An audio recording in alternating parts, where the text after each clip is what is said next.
I suppose you have to start by asking you why you decided to retire at such a time in the season as well. You could be part of an unbeaten team. Yeah, I mean, in a perfect world, you'd sort of, you know, play games to the end of the season, you'd stay unbeaten as a team and you'd be part of that, but no, that's not reality for me. And you know where I'm at this moment in time and where I was a few weeks back when I made this decision, sort of, I just felt that my contribution to the squad and to the team wasn't what it should be. Was there one particular moment? A lot of commentators are saying it was that moment when it looked like you fouled Graham Dorrans of West Brom, and people were saying, "Oh, it's not the Gary Neville we used to know." From my perspective, no, that wasn't the reason. I didn't feel great in that game. I didn't feel great in the week or so before that game. When you say you don't feel great, what do you mean? Didn't feel myself. Didn't feel like Gary Neville should feel going into a match, mentally, physically. And this season I just didn't feel I was bringing any value whatsoever, and I felt it wasn't really my part for it just to sort of like drift out towards the end of the season. What are you going to do with yourself? Aren't you going to be at a bit of a loose end?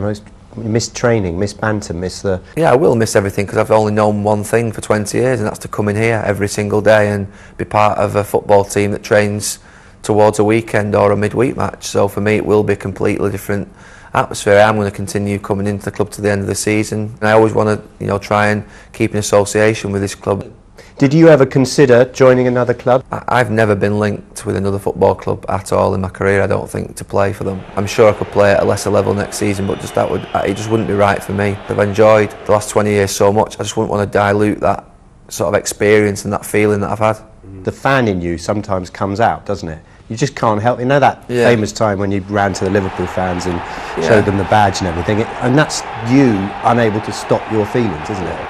You call it lack of control, you call it emotion, you call it the fan coming out in me. There'll be some people who call it reckless, you can call it whatever you want, but the reality is I'm a fan who supports my club, and you know, the fact that sometimes you get abused continuously for 90 minutes of a match and then you score in the last minute, then you're happy.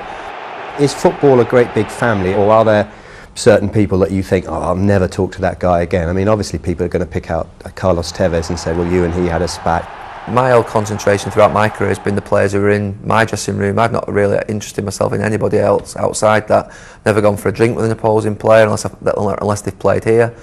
Really? No, well, unless we've played with England and we've had a drink after a game, but they're my teammates as I see them then.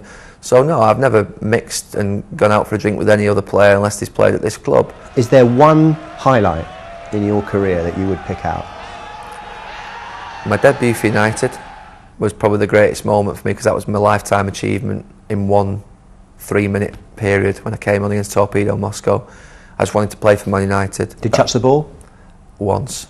It was a throw-in, believe it or not. Sort of signifies my career in one sentence, that. Obviously it's the last 2 minutes in Barcelona to win a treble. I can't even describe that in words. The day after we travelled back to Manchester, and it's probably the bus turning into Deansgate and seeing Deansgate in Manchester full of United fans hanging off bus stops, off the edge of buildings. And that moment will live with me forever. Any low point? There have been lots of low points. You know, my first season in the first team, I lost the championship on the last day of the season at West Ham, and we lost the FA Cup final to Everton the week after. Getting knocked out of England tournaments, in World Cups and penalties.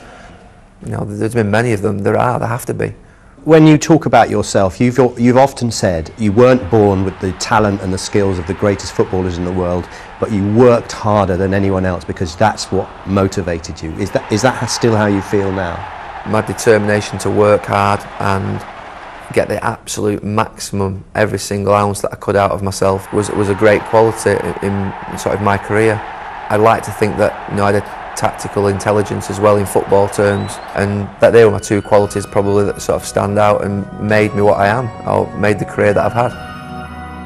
You know, you don't pick a football up and play football when you're 5, 6 years of age on the yard every single day because of money or fame or because you want to pull a nice girlfriend. You do it because you love playing football. That's the people who get there have done that because they wanted to play football, and I genuinely believe that.